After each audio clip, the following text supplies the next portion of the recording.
ለምን እኔ ሳድግ እንግዲህ ወጣቶኝ የማየው ዞር ብዬ ሳይ ሌኒን ኤንግልስ እና ማርክስ ናቸው። አስቢው እንግዲህ እኛ እንደዚህ አይነት ሰዎች አሉ፣ ከዚህም በላይ ያሉ ሰዎች አሉና የራሳችን እያለን ለምን ፈረንጅ ጋር ምን ያስገደናል?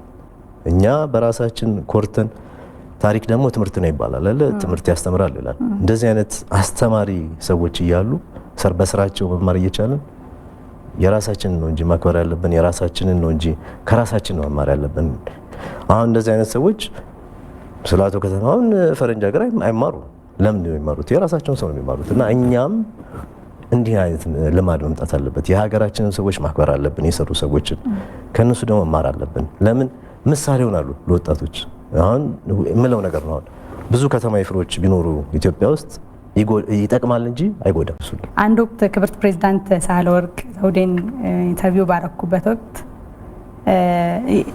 አንስተው ነበረ ለዲፕሎማት የመሆን ፍላጎትን ካሳደሩባቸው ሰዎች አቶ ከተማ ነበሩ። እሳቸውን አይቼ ነው ዲፕሎማት የመሆን ፍላጎት ያደረብኝ ሲሉ ሰምቻቸው ነበር።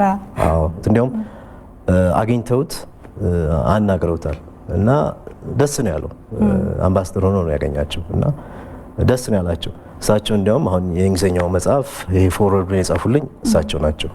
በዚህ አጋጣሚ በጣም አመሰግናቸዋለሁ። እና እንዲህ አይነት አይሽ ምሳሌ ይሆናል። እንግዲህ አስቢው ፕሬዚደንት ሳህለወርቅ ያንን አይተው ዲፕሎማት መሆን ከቻሉ ይሄ መጽሐፍ ደግሞ ከተነበበና ልጆች ካዩ ደግሞ ስንት ሰዎች ደግሞ ልጆች ደግሞ ለዛ እንትን ዲፕሎማት መሆን ይፈልጋሉ የሚል ነገር ይኖራል እንግዲህ ብዬ አስባለሁ። በጣም ጥሩ።